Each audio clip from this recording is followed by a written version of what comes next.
श्रीमान वेंकटनाथार्य कवितार्किक केसरी वेदांताचार्यवर्यो मे सन्निधत्तां सदाहृति रामानुजदयापात्रं ज्ञानवैराग्यभूषणं श्रीमद्वेंकटनाथार्यं वन्दे वेदान्तदेशिकं लक्ष्मीनाथसमारम्भां नाथयामुनमध्यमाम् अस्मदाचार्यपर्यन्तां वन्दे गुरुपरम्परां यो नित्यमच्युतपदाम्बुजयुग्मरुक्मव्यामोगतस्सतितराणाय मेने अस्मद्गुरोर्भगवतोस्य दयैकसिन्धोः ராமானுஜஸ்ய சரணௌ சரணம் பிரபத்யே. சுவாமி தேசிகனுடைய யதிராஜ சப்ததி என்ற ரொம்ப கம்பீரமான அத்தியாச்சரியமான ஸ்தோத்திர கிரந்தம் ராமானுஜரை பற்றியது. அதை அனுபவிக்க பரமபாக்கியம். அதில் 9 ஸ்லோகங்கள் இதுவரை அனுபவித்து வந்து வருகிறோம். அர்த்தானுசந்தானத்தில் இன்றைக்கி 10வது ஸ்லோகம். இதில் ராமானுஜர் நேற்றைய தினம் பெரிய நம்பிய வந்தே வணங்கினார். இதில் உடையவர்கிட்ட பிரணாமம். பிரணாமம் லக்ஷ்மணமுனிஹி பிரதிக்ருண்ணாது மாமகம் பிரசாதயதி யத் சூக்திஹி ஸ்வாதீனபதிகாம் ஸ்ருதிம். பிரணாமம் லக்ஷ்மணமுனிஹி பிரதிக்ருண்ணாது மாமகம் பிரசாதயதி யத் சூக்திஹி ஸ்வாதீனபதிகாம் ஸ்ருதிம். ரொம்ப ஆச்சரியமான ஸ்லோகம். ராமானுஜருக்கு பிரணாமம் என்கிறார். இதுவரைக்கும் வந்தே உபாஸ்மஹே என்றெல்லாம் தெரிவித்து வந்த வேதாந்த தேசிகன் இந்த ஸ்லோகத்தில் பிரணாமத்தை அவருக்கு தெரிவிக்கிறார். அதுவும் 9 ஸ்லோகங்களில் வந்தே உபாஸ்மகே என்ற ரீதியில் தன் கிருத்தியமாக சொன்னவர். இந்த 10வது ஸ்லோகத்தில் லக்ஷ்மண முனிவர் அதை ஏற்றுக்கொள்ளட்டும். பிரணாமம் பிரதிகிருண்ணாத்து, அந்த நமஸ்காரத்தை ஏற்றுக்கொண்டு அருள வேண்டும் என்கிறார் சுவாமி. அதாவது யத் சூக்திஹி, எந்த உடையவருடைய ஸ்ரீசூக்தி, ஸ்வாதீன பதிகாம், தன் வசமாக்கி கொண்ட பதியை உடையவளான, ஸ்ருதிம், வேதம் என்கிற வேத மாதா, வேத என்கிற ஸ்திரீ, பிரசாதயத்தி, அழகுபடுத்துகிறதோ, லக்ஷ்மண முனிகி, அந்த ராமானுஜ முனிவர், அந்த உடையவர், மாமகம், என்னுடைய பிரணாமம் நமஸ்காரத்தை பிரதிகிருண்ணாத்து, ஏற்றுக்கொண்டருள வேண்டும். அதாவது எந்த உடையவருடைய ஸ்ரீசூக்தி தன் வசமாக்கி கொண்ட பதியை உடையவளான வேதம் என்ற ஸ்திரீயை அழகுபடுத்துகிறதோ, அந்த ராமானுஜ முனிவர் என்னுடைய நமஸ்காரத்தை ஏற்றுக்கொண்டு அருள வேண்டும் என்கிறார் சுவாமி. ரொம்ப ரொம்ப ரொம்ப அழகான வியாக்கியானம் அஸ்மதாச்சாரியன் ஸ்ரீ கோபாலதேசிக மகாதேசிகன் இங்கு தெரிவிக்கிறார். அதுலேயும் ஸ்ரீமுகத்திலேயே அவர், இந்த புக்கோட ஸ்ரீமுகத்திலேயே அவர் தெரிவித்தது, ராமானுஜருடைய ஸ்ரீபாஷ்யம் எப்படி மகாராஜா பல்வகையான பிரஜைகளை ஒழுங்குபடுத்தி நல்வழியில் நிறுத்தி நாட்டின் பெருமை மிக்க பிரஜைகளாக மக்களை ஆக்குவாரோ மகாராஜா, அதுபோல யதிராஜரான மகாராஜாவும் பல்வகையான ஸ்ருதிகளாகிய பிரஜைகளை நாராயண பகவத் விஷயத்தில் ஈடுபடுத்தி எல்லா ஸ்ருதிகளும் தன்னுடைய பொருள் கெடாதபடி, ஒவ்வொரு ஸ்ருதிகளுக்கு ஒவ்வொரு வாக்கியம் பொருள் இருக்கு. அந்த பொருள் ஒன்றுக்கொன்று முரண் போல தோன்றினாலும் அதன் பொருள் கெடாதபடி பரபிரம்மமாகிய நாராயண மகாராஜாவையே போற்றி பணிகிறது அந்த ஸ்ருதி வாக்கியங்கள் என்பதை ஸ்ரீபாஷ்யத்தில் நிரூபித்து காட்டி, இப்படி ஸ்ருதி பிரஜைகளை ஒற்றுமைப்படுத்தி அப்படி ஆண்ட மகாராஜர் இந்த யதிராஜர், இந்த குருராஜர், இந்த யதிராஜர், ஸ்ரீ பாஷ்யக்காரர், ஸ்ரீ லக்ஷ்மணமுனி, ஸ்ரீ ராமானுஜமுனி உடையவர். இப்படிப்பட்ட ஆச்சரியமான ஆச்சாரிய சார்வபௌமன் யதிராஜரை பற்றிய ஸ்தோத்திரம் யதிராஜ சப்ததின்னு அங்கே ஸ்ரீமுகத்தில் தெரிவித்ததை, அதை தொடர்ந்து இந்த ஸ்லோகத்துக்கு தெளிவுரை சுவாமி ரொம்ப அழகாக வியாக்கியானித்திருக்கிறார். பகவத் ராமானுஜர் இயற்றிய ஸ்ரீபாஷ்யம், வேதார்த்த சங்கிரகம், வேதாந்த தீபம், வேதாந்த சாரம், இதெல்லாம் உபனிஷத்துக்களுக்கு தெளிவான உரையை வகுத்தளிக்கிறது. உபனிஷத்துக்களுக்கு மிகவும் தெளிவான உரையை பகுத்தளிக்கிறது இந்த வேதார்த்த சங்கிரகம், ஸ்ரீபாஷ்யம் போன்றவை. வேத வாக்கியங்களில் பல வகைகள் உண்டு. சில வேத வாக்கியம் என்ன சொல்லும்? பிரம்மம் வேறு, ஜீவன் வேறு என்று ஜீவனுக்கும் பிரம்மத்துக்கும் வேற்றுமையை கூறும் சில வேத வாக்கியங்கள். சில வேத வாக்கியங்கள் ரெண்டும் ஒன்றே, ஜீவனுக்கும் பரமாத்மாவுக்கும் ஐக்கியத்தை கூறும், அபேதத்தை கூறும். சில வாக்கியங்கள் பரமாத்மாவிற்கு குணங்கள் இல்லை என்று கூறும். சில வாக்கியங்கள் பல பல கல்யாண குணங்களை உடையவன் என்று கூறும். சில வாக்கியங்கள் எல்லா பொருள்களிடத்தும் பகவான் உள்ளே நிறைந்து மறைந்து புகுந்து நிற்கிறான் என்று கூறும். இவற்றுள் குணம் கிடையாது என்ற அபேத ஸ்ருதி தான் பிரமாணம். குணங்களை கூறுவதும் பல ஆத்மாக்களை கூறுவதுமான ஸ்ருதிகள் எல்லாம் அப்பிரமாணம், அதெல்லாம் பொய், தப்பு. குணங்கள் இல்லை, வேதமும் அந்த பிரம்மம் ஒன்றுதான், ஜீவாத்மாவும் பிரம்மனும் ஐக்கியம்தான், இப்படி சொல்கிற அபேத ஸ்ருதி தான் பிரமாணம் என்று அத்வைத்திகள் கூறுவர். மீதி வேத வாக்கியங்கள்லாம் பொய் என்று கூறுவர். வேதங்களும் பெரியோர்களின் அனுஷ்டானங்கள் தான் நமக்கு பிரமாணம். வேதங்கள் எல்லாம், எல்லா வேதமும் எல்லா உபனிஷத்தும் நமக்கு பிரமாணம். பெரியோர்களின் அனுஷ்டானங்கள் நமக்கு பிரமாணம். ரெண்டும் அதன்படி நடக்க வேண்டும் என்பது தான் சனாதன தர்மம். அதுதான் சனாதன தர்மம். எனவே அந்த சனாதன தர்மத்தில், அந்த வேதத்தில், அந்த உபனிஷத்தில் ஒரு பகுதி பொய்யை கூறுகிறது, ஒரு பகுதி உண்மையை கூறுகிறது என்பது சனாதன தர்மத்திற்கும் அனுஷ்டானத்திற்கும் எதிரானது. அப்போ இதை எப்படி இந்த முரண்பாட்டை தீர்ப்பது, இந்த சிக்கல் எப்படி பண்ணுறது, எப்படி அதை சால்வ் பண்ணுறது? இந்த எல்லா சிக்கல்களையும் வேத வாக்கியங்களை கொண்டே தீர்த்து வைக்கிறார் ராமானுஜன். வேத வாக்கியங்களை கொண்டே தீர்த்து வைக்கிறார். பரமாத்மா சத்தியம், உலகம் பொய் என்பது தவறு, எல்லாமே சத்தியம்தான் என்பது ராமானுஜருடைய மதம். அவர் ஒன்றும் புதுசாக சொல்லலை. ஆபஸ்தம்ப சூத்திரலேருந்து போதாயன விற்த்தியிலேருந்து டங்கர், திரமிடர் எல்லாரும் அதே தான் சொல்லியிருக்கிறார்கள். குணங்களை சொல்லும் சகுண ஸ்ருதி பரமாத்மாவிடம் நற்குண நற்பண்புகள் இருக்கின்றன என்று சொல்கிறது.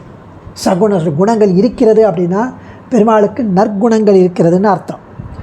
பெருமாளுக்கு குணங்கள் இல்லை அப்படின்னா அவருக்கு தோஷமான நிர்குணங்கள் இல்லைன்னு அர்த்தம்.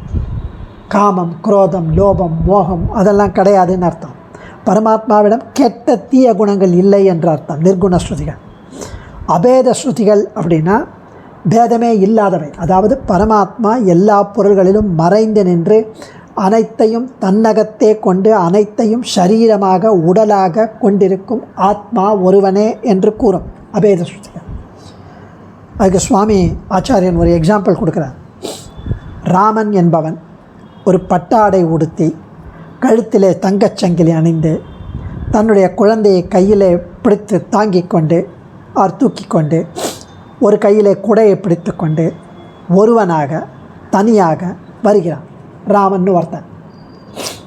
இங்கு ராமனை தவிர வேறு எல்லாம் இருக்குது அப்படின்னா பட்டு இருக்குது, கழுத்து சங்கிலி இருக்குது, குழந்தை இருக்குது, கொடை இருக்குது, எல்லாம் இருக்குது. ஆனால் ஒருவனாக வருகிறான்னு சொல்கிறீங்க, இதெல்லாம் இருக்கே அப்படின்னா குழந்தை இருக்குது, கொடை இருக்குது, சங்கிலி இருக்குது அப்படின்னா எல்லாம் பொய்யாகி விடாது. ராமன் ஒருவன் தான் வருகிறான். இதையெல்லாம் தூக்கி கூட சேர்த்து கொண்டு வருகிறான். இவை அனைத்துடன் கூடிய ராமன் வருகிறான், ஒருவன் வருகிறான் என்று பொருள் கொள்ள வேண்டும். பட் கூட இதெல்லாம் இருக்குன்னா அதுவும் இருக்குது இதுவும் இருக்குன்னு அர்த்தம். அது பேதஸ்ருதியை காண்பிக்கும். ஜீவாத்மா இட்ட வழக்காக கை கால்கள் முதலியவற்றுடன் கூடிய உடல் இயங்குகிறது. நம்முடைய ஆத்மா நாம் இட்ட கட்டளைப்படி இயங்குகிறது. அங்கே போனால் அங்கே போகிறது, கையால் இந்த ஃபோனை எடுனா எடுக்கிறது. இப்படி இயக்குவதால் இந்த உடலை நம் ஷரீரம் என்கிறோம். ஜீவர்கள் ஜடப்பொருள்கள், அதாவது ஜீவர்கள் நாம் ஜடப்பொருள்கள், இந்த உலகம், இந்த ஷரீரம், இது உள்ளே அனைத்திலும் பரமாத்மா உள்ளும் புறமும் மறைந்து நிற்கிறான். அவன் இட்ட வழக்காக நாமும் இந்த பொருள்களும் இயங்குவதால், வேதம் அப்படி கூறுவதால் உலகம் பிரம்மத்தின் சரீரமாகும்.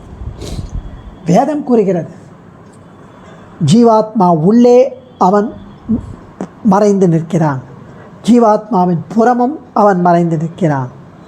ஜடப்பொருள்கள் உள்ளே அவன் மறைந்து நிற்கிறான், ஜடப்பொருள்கள் வெளியும் அவன் மறைந்து நிற்கிறான். அவன் இட்ட வழக்காக எல்லாம் இயங்குகிறது, பிரபஞ்சம் இயங்குகிறது, உலகம் இயங்குகிறது. இப்படி சொல்வதால் உலகமும் ஜீவாத்மாக்களும் பிரம்மத்தின் சரீரமாகும். இப்படி பரமனை அந்தர்யாமியாக கூறுகிற கடக ஸ்ருதியினால் இதை நாம் அறிகிறோம். ஸோ மேலும் பிரம்மம் என்ற சொல்லே பிற பொருள்களும் ஜீவர்களும் இருப்பதை கூறும். ஏன்னா பிரம்மம் அப்படின்னா பெரியது, உயர்ந்தது என்று பொருள். ஒன்று பெரியது அப்படின்னு சொன்னால் எதை விட பெரியதுன்னு வரும் இல்லையா? அப்படின்னா சிறியதுன்னு இன்னொன்று இருக்கணும்ல. அதாவது தன் ஸ்வரூபத்தினாலும் குணங்களினாலும் எல்லையற்ற பெருமையை உடையது அப்படின்னு அர்த்தம் பிரம்மம். பெரியது என்றால் சிறியது ஒன்று இல்லாமல் ஒன்றை பெரியது என்று கூற முடியுமா? தன் ஸ்வரூபத்தை மிக நுண்ணியதாக கொண்ட ஜீவர்கள் சிறியவர்கள், அவர்களை விட இவன் பெரியவன் அர்த்தம். அறிவின்மையால் பெருமை குன்றிய ஜடப்பொருள்களை காட்டிலும் பிரம்மம் பெருமை மிக்கது என்றால் பிற பொருள்கள் சத்தியமாக இருப்பதை காட்டுகிறது, உறுதிப்படுத்துகிறது. அதனால் பேத ஸ்ருதி அந்த பொருள்களை கூறும், ஜீவாத்மாவை கூறும், பிரம்மனை கூறும். அபேத ஸ்ருதி அந்த பொருள்களெல்லாம், அந்த ஜீவாத்மாக்களெல்லாம் பிரம்மனின் ஷரீரம் என்று கூறும், அந்த ஷரீரமாக உடைய பிரம்மத்தை கூறும். அது அபேத ஸ்ருதி. இவ்வாறு ஸ்ருதிகளின் பொருளை ஒன்றுக்கொன்று முரண்படாமல், விரோதமில்லாமல் அழகாக அனைவரும் ஏற்கத்தக்க விளக்கி கூறும் ராமானுஜரின் ஸ்ரீசூக்தியை சுவாமி உருவகப்படுத்தி பேசுகிறார் சுவாமி தேசிகன். எப்படி அப்படின்னா, ஸ்ரீசூக்தியை சைரந்திரி என்றும், அந்த ஸ்ருதி வேத வாக்கியங்களை சுவாதீன பதிகா என்றும் உருவகப்படுத்தி பேசுகிறார். ஒரு அதுக்கு பேர் வச்சுருக்கார். அப்படின்னா என்ன அப்படின்னா இருக்கு, சுவாதீன பதிகா அப்படின்னா, சுவாதீன பதிகா அப்படின்னு இங்கே தெரிவிப்பதற்கு காரணம், அதாவது சுவாதீனனான பதியை உடையவளான, அதாவது மகாராஜாக்களுக்கு பல மனைவிமார்கள் இருப்பார்கள். அவர்களை 8 வகையாக சொல்வார்கள். அவர்களுள் ஒருத்தி சுவாதீன பதிகா. இவள் என்ன பண்ணுவா? அந்த சுவாதீன பதிகா தன் கணவனை தன் சாமர்த்தியத்தால் தனக்கு அதீனமாக வைத்து கொள்வாள். அவன் எப்பவும் இவள் அருகில் தான் இருப்பான், இவளுக்கு தேவையானவற்றை மட்டும்தான் செய்வான், மனைவியை மகிழ்வித்து கொண்டிருப்பான். அவன் எப்படி அவள் என்ன சொல்கிறாளோ அதன்படி கேட்பான். அதனால் சுவாதீன பதிகா, அவளை தன் வசமாக வைத்திருப்பவன், பதியை தன் வசமாக்கி கொண்ட பதியை உடையவள், அது சுவாதீன பதிகா. இந்த சுவாதீன பதிகாவான இந்த மகிழ்ச்சிக்கு அலங்காரம் செய்துவிட ஒரு பெண்ணை, ஒரு ஷேடியை, ஒரு தாதியை ஏற்பாடு செய்திருப்பார்கள். ஒரு மெய்டுன்னு வச்சுக்கோங்களேன். இவளுக்கு சைரந்திரின்னு பேர். அந்த சைரந்திரி என்பவள் என்ன பண்ணுவாள்? ராணிக்கு அவள் கூந்தலில் இருக்கிற சிக்கல், அழுக்கு இதெல்லாம் போக்குவதற்காக அவளை நல்ல வாசனையான சுகந்தமான நன்னீரில் அவளை ஸ்நானம் பண்ணி வைத்து, ஷாம்பூலாம் போட்டு, கூந்தலில் நறுமணமுள்ள தைலத்தை தடவி, ஒரு முடி கூட அருந்து போகாமல் சிடுக்குகளை கவனமாக போக்கி எடுத்து வாரி பின்னி முடிந்து வாசனை மலர்களை சூட்டி ஏற்ற அணிகலன்களை அணிவித்து ராஜா மகிழும்படி செய்வாள் இந்த சைரந்திரி. ஸோ இந்த இடத்துல சைரந்திரிகா. ஸோ இந்த சைரந்திரிகா யார் அப்படின்னா, இதே போல் இங்கு ஸ்ருதி உபனிஷத் நாயகி. இவளுடைய புருஷன் புருஷோத்தமனான பிரம்மம். வேத மாதாவின் கணவன் வேத புருஷன் பிரம்மம். உபனிஷத் என்றாலே பிரம்மத்திற்கு அருகில் இருக்கிறதுன்னு பொருள். எல்லா வேதங்களாலும் நானே அறியப்படுகிறேன் என்கிறான் கண்ணன் கீதையில். வேதாட்சராணி யாவந்தி படிதானி மனீஷிபி தாவந்தி ஹரிநாமானி கீர்த்திதானி ந சம்சய என்ற ஸ்ருதியின் ஒவ்வொரு எழுத்தும் எம்பெருமானையே சொல்லுகிறது. எனவே வேதநாயகியின் அருகில் எப்பொழுதும் வேதநாயகன் இணை பிரியாது இருக்கிறான். ஏன்னா ஸ்ருதியினுடைய ஒவ்வொரு எழுத்தும் எம்பெருமான் ஸ்ரீமன் நாராயணியை தெரிவிக்கிறது. எம்பெருமானை சொல்லிற்ற இடத்தெல்லாம் பிராட்டியையும் சொல்லிற்றான் எம்பெருமானார் ராமானுஜரே தெரிவிக்கிறார். இப்படி வேத வாக்கியங்களுக்கு பிற மதவாதிகள் பொருளை மாற்றி கூறியும் சிலவற்றை பொய் என்றும் பிரமாணம் இல்லை என்றும் அழுக்கேற்றி சிக்கலாக்கி விட்டார்கள். இந்த வேத மாதாவுக்கு சிலவற்றுக்கு விபரீதமான பொருளை கூறிவிட்டார்கள். இப்படி நேர்ந்த அழுக்கையும் ராமானுஜரின் ஸ்ரீசுக்திகளாகிய சைரந்திரி சிக்கலுள்ள வேத வாக்கியங்களுக்கு மீமாம்சா நியாயமாகிற வாசனை எண்ணெயை தடவி சிக்கலையும் அழுக்கையும் போக்கி உண்மையான சத்தியமான ரூப ஸ்வரூப கல்யாண குண விபவங்களோடும் சேஷர்களாய் கைங்கரியம் செய்யும் ஜீவ வர்க்கத்தோடும் கூடிய வேத வேத்தியனான நாராயணனையும் இதே போன்று இவற்றோடு கூடிய வேதநாயகியையும் இவர்கள் சேர்த்தியின் அழகையும் நம்மை அனுபவிக்கும்படி செய்கிறாள் ராமானுஜ சூக்தியாகிய சைரந்தை. எவ்வளோ அழகாக தெரிவிக்கிறார். அந்த வேத மாதாவுக்கு எண்ணெயை தடவி சிக்கலை அழுக்கையும் போக்கி உண்மையான சத்தியமான ரூப கல்யாண குண விபவங்களோடும் சேஷர்களாய் கைங்கரியம் செய்யும் ஜீவாத்மாக்களோடும் கூடிய வேத வேத்தியனான நாராயணனையும் இதே போல இவற்றோடு கூடிய வேதநாயகியையும் இவர்கள் சேர்த்தியின் அழகையும் நம்மை அனுபவிக்கும்படி செய்கிறாள் ராமானுஜ சூக்தியாகிய சைரந்திரி. அந்த சர்வெண்ட் சேஷன்னா சும்மாவா, ஆதிசேஷன். இவ்வாறு பிரமாணம் பிரமேயம் பிரமாதா அனைத்தையும் அறியும்படி செய்த மகோபகாரரான ராமானுஜருக்கு நான் என்ன கைமாறு செய்ய முடியும்? எதுவும் செய்ய முடியாது. எனினும் நமஸ்காரமாவது செய்கிறேன். அதை ஏற்று ஸ்ரீ பாஷ்யக்காரர் என்னை அனுகிரகிக்கட்டும் என்கிறார் இந்த ஸ்லோகத்தில். பிரணாமம் லக்ஷ்மணமுனிகி பிரதிகிருண்ணாத்து மாமகம் பிரசாதயக்கியத் சூக்தி சுவாதீன பதிகாம் ஸ்ருதி. யாதொரு உடையவருடைய ஸ்ரீபாஷ்யம் முதலிய ஸ்ரீசுக்தியானது சுவாதீனனான பதியை உடையவளான வேதம் என்கிற ஸ்திரீயை அலங்கரிக்கிறதோ அந்த ராமானுஜமுனி என்பவர் என்னுடையதான பிரணாமத்தை பிரதிகிரகிக்க வேணும், ஏற்றுக்கொள்ள வேணும் என்கிறார். ராமானுஜமுனிவர் என் பிரணாமத்தை ஏற்றருள வேணும். பெருமாள் பிராட்டி என்ற திவ்ய தம்பதி நமக்கு பழக்கமானது. ஆனால் இப்போது ஸ்ருதி என்ற வேத மாது பெருமாளையே தன் பதியாக கொண்டவன். அவர் சொன்னார்ல, பராசரப்பட்டர் கூறத்தாழ்வாருடைய ஸ்ரீசுக்திகள்லாம் வேத மாதாவுடைய கழுத்தில் இருக்கிற திருமாங்கல்யம் போல என்று. அது மாதிரி இந்த தம்பதி லட்சிய தம்பதி, பெருமாள் பரமபுருஷன். இந்த பத்னி சம்ஸ்கிருத அலங்கார நூல்களில் பிரதாபருத்ரியம் போன்றவற்றில் குறிப்பிடப்படும் அஷ்டநாயகிகளுள் மிகச்சிறந்தவள். சுவாதீன பர்த்ருகா, சுவாதீன பதிகா. இவள் தன் காதலால் கணவனை தானிட்ட வழக்காக இருக்குமாறு அமைத்த பாக்யவதி இவள். இந்த தம்பதி மனோஜ்ஞ தம்பதி, லட்சிய தம்பதி. ஸ்ருதிகள் ஏன் அப்படி சொல்கிறான்னா, ஸ்ருதிகள் எம்பெருமானையே ஆசாசிப்பவை, எம்பெருமானையே சொல்பவை, ஒவ்வொரு எழுத்தும் அதனால் கற்புடையவை. அந்த ஸ்ருதி மாது எந்த காலத்திலும் எந்த தேவதாந்திரத்துக்கும் சம்பந்தப்படவே மாட்டான். இது மந்தமதிகளுக்கு தெரிவதில்லையே. இந்த ஸ்ருதி பட்ட மகிழ்ச்சி, சாமானிய மாது இல்லை. ராஜாதிராஜன் நாராயணனுடைய பட்ட மகிழ்ச்சி. நாயகன், சர்வலோக நாயகன், தோஷங்களே எதுவுமே இல்லாத நிகில கல்யாண குண நிதி. இந்த தம்பதி இங்கிருக்க அந்த நாஸ்திகவாதிகள் இந்த மாதுவுக்கு புருஷனே இல்லை என்றனர், இந்த மாதுவே இல்லை என்றனர். அரை நாஸ்திகர்கள் இவள் பதி தோஷம் உள்ளவள், தோஷம் இருப்பவன், அவன் நிர்குணன், குணமே இல்லை, அவன் வெறும் தரித்திரன் என்றனர். நையாயிகர் தர்க்க ரீதியில் புருஷன் ஒருத்தனை அனுமானித்தனர். ஆயினும் இந்த மாதுக்கு அவன் உட்பட மாட்டாதவன் என்றனர். என்ன நிலைமை இது? என்ன நிலைமை? ஸ்ருதி தேவி அவள் கட்சியனரான ஸ்மிருதிகள், புராணங்கள், சாஸ்திரங்கள், பிரம்மசூத்திரம், இத்தனை மாமனிதர்கள் இவர்களெல்லாம் சோகப்பட்டனர். என்னடா குழப்பம், எப்படி தீரும் இந்த குழப்பங்கள், இந்த சிக்கல்கள்? ஸ்ரீ பாஷ்யக்காரனின் ஸ்ரீபாஷ்ய ஸ்ரீசூக்தி என்ற மகா பாக்யவதி வந்தாள். சைரந்திரி நிரூபித்தாள். ஸ்ருதி சுவாதீன பதிகை. இதை யார் சொல்வது அவனை அனுமானிக்கலாம் என்று, யார் சொல்வது அவன் குணமில்லாதவன் என்று, யார் சொல்வது அவன் வேறு எவருக்கோ அதீனன் என்று, யார் சொல்வது அவன் நிஸ்ரீகன் தரித்திரன் என்று.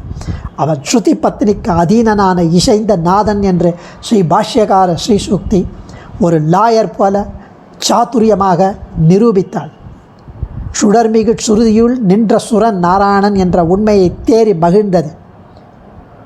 இப்படி ஆச்சரியமாக வேத மாதாவை சைரந்திரிகை என்ற ஒரு பணிப்பெண் அலங்கார ஒப்பனைகள் செய்யும் சமர்த்தை அவள் ஸ்ருதி மாதிற்கு தலை அலங்காரம் செய்ய வந்தாள்.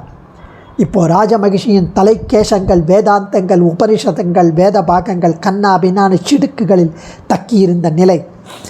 நம்ம ஊரில் குழந்தைக்கு சடை தட்டி விட்டதுன்னு கோயிலில் போய் முடி இறக்க வேண்டும், பெருமாள் ஞாபகப்படுத்துகிறார் என்பார் பாட்டியெல்லாம். பிரிப்பது சிரமம். சைரந்திரிகை தைலம் சேர்த்து வாரி பிரித்து பின்பு கிளையாக பின்னுகிறார். பக்தியாகிற தைலம் சேர்த்து பேத கடகஸ்ருதிகள் என்பது போல 3ஆக பிரித்து கிளைகளாக வைத்து பின்னல் பின்னுகிறார். ஸ்வயம் விருத்தம் என தோன்றும் வேதாந்த வாக்கியங்களை பிரம்மத்திடத்தில் ஏகீகரணம் பண்ணும் திறன் ஸ்ரீ ராமானுஜ ஸ்ரீசூக்தியாகிற சைரந்திரியிடத்தில் காண்கிறோம். இப்படி ஸ்ருதி மாதிற்கு அலங்காரம் பண்ணுவது ஸ்ரீ ராமானுஜ ஸ்ரீசூக்தியாகிற சைரந்திரி என்பவள். ஸ்லோகம் என்ன சொல்கிறதுனா, எந்த ஸ்ரீ ராமானுஜரின் ஸ்ரீசூக்தி தனக்கு அதீனமாக பதியை கொண்டதாக தன் கூற்றுக்கள் தன் பதியான பெருமாளுக்கு மட்டுமே உரியவை என்று சாதித்ததோ, எது ஸ்ருதி மாதுக்கு அலங்காரங்களை சாதித்ததோ அந்த ஸ்ரீராமானுஜ முனிவர் என் பிரணாமத்தை ஏற்றுக்கொள்ள வேண்டும், இது என் பிரார்த்தனை என்கிறார். அந்த சைரந்திரியின் பிதா, அந்த சைரந்திரி என்பவள் ராமானுஜருடைய ஸ்ரீசூக்தி. அப்போ அந்த சைரந்திரியோட பிதா யார்? ராமானுஜர். ஸோ பிதாவுக்கு தானே என்னுடைய பிரணாமம் கொடுக்கணும். இப்படி ஆச்சரியமாக ஒரு பெண்ணை பெற்றிருக்கிறாள், அந்த பிதாவை சேவிக்கிறாள். ரொம்ப அழகாக வேதாந்த தேசிகன் அவருடைய கவி சாத்துரியத்துடனும் அப்ரோப்ரியேட்டாக இந்த இடத்துல ராமானுஜருடைய பிரணாமங்களை தெரிவிக்கிறார்.